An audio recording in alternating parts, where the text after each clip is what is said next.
Hi, I'm Gail and welcome to lowcarbrecipe.ideas.com. Today we're going to make a really simple recipe. It's a low-carb wrap. It's a lot like crepes. You could even say it was crepes, but I use them for wraps that I wrap things. I've done a cauliflower wrap that has worked out really well. Well, we're trying a different one this time so that we have some variety. And this one is quite easy. It's not as much work as working with cauliflower in the other wrap. So anyway, let's get started and I'll show you how to make it. Now this is a very simple recipe. The first thing we do is we take 4 eggs and we put them into the pan, into the mixing bowl, and I'm just going to beat them up.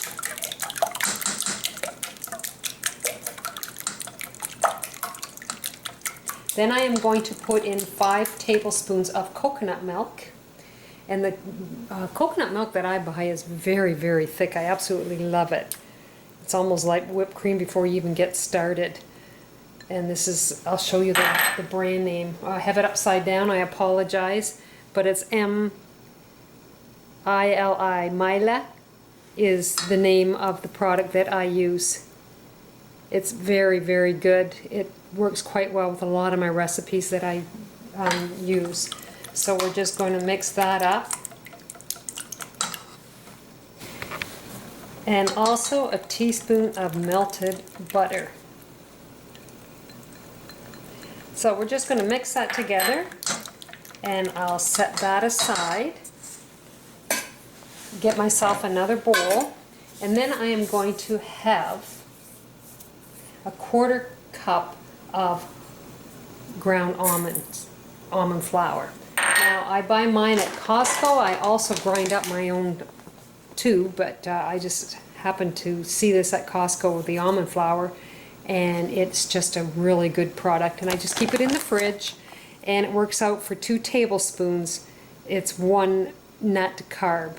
There's 3 carbohydrates in it, and then there's 2 fiber. So it gives you 1 net carb per 2 tablespoons, which is really good, really good.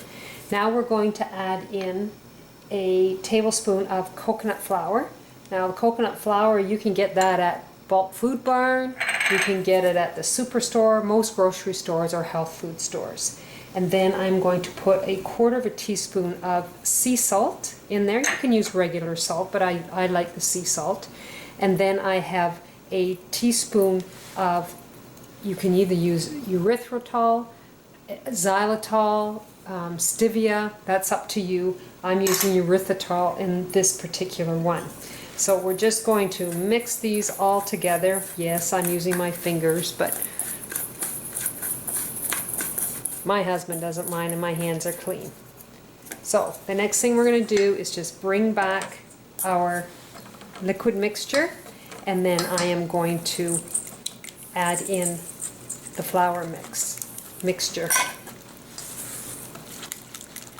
So we will work at this, mix it up, and then I'm just going to let it sit for a few minutes to make sure that the almond flour is absorbed by the egg mixture. Okay. So I find I make mine 1 at a time, and I find I have to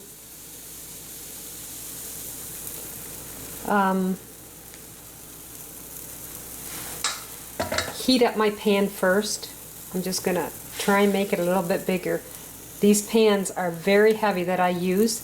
They're made by the Wool Company, W-O-L-L, and they're a German company, and they're absolutely an amazing product. Now I have not put any butter or coconut oil or anything in the bottom of the pan.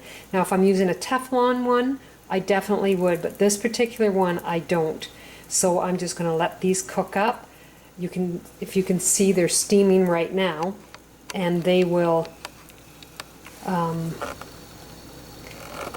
cook beautifully. That all I have to do, they just slide out of the pan, and I'll show you that once I get it cooking to where I need it.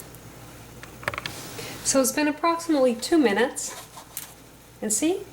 Oh, I've left it on too long, so it got quite dark. I shouldn't have left it so long. So my next one I'll do, I won't do it as long. So I'll just slide that over and we're going to make another one.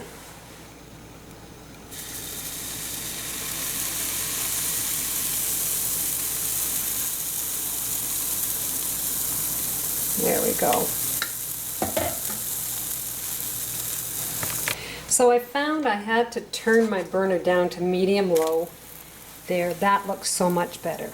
You need to have a medium-low heat, and then when you see kind of the sheen on the top of the wrap dullen and they starting to get a little brown on the ends, on the edges, then you know you're ready to flip over.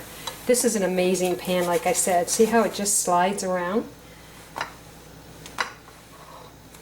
So I've made 3 so far, and I'm going to make probably 2 more. Just depends on the sizes that you're doing it.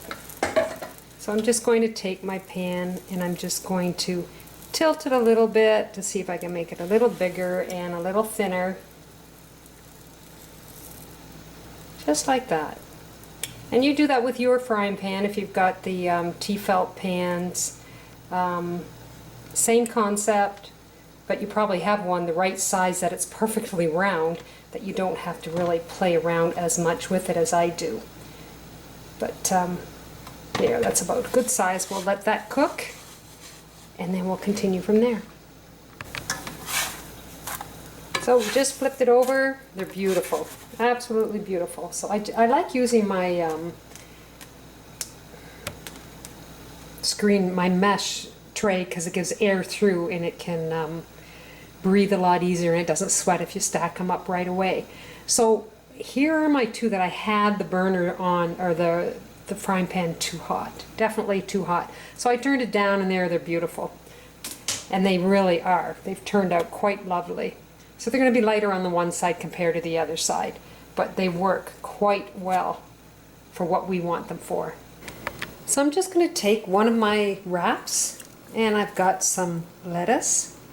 I have some tomatoes. I just took 3 cherry tomatoes and chopped them up into pieces. And you could use salt and pepper, but I love my Herbamare, so I'm just going to sprinkle some Herbamare, and I buy it in bulk because I like it so much. I need to get it into a shaker. But in the meantime, I'm just sprinkling some on with my fingers. A slice of chunk cheese and your slice of bacon. And you roll it up and you got yourself a nice little wrap. Absolutely delicious. And it is. So here is my low-carb wrap, and I've added in my lettuce and tomato, Herbamare, bacon and cheese.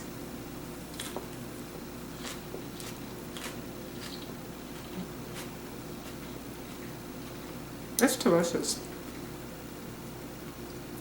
It's a great substitute, and you're looking at approximately 1.5 to almost 2 carbs per wrap. It's really good, and it's simple, and you don't have to make a great big recipe that you have tons of them. That makes 5, and it sure doesn't take long to use them up. Anyway, you take care. I hope you go to my lowcarbrecipe.ideas.com, check out this recipe, and check out my other ones. You take care, and I'll see you in the next video. Bye now.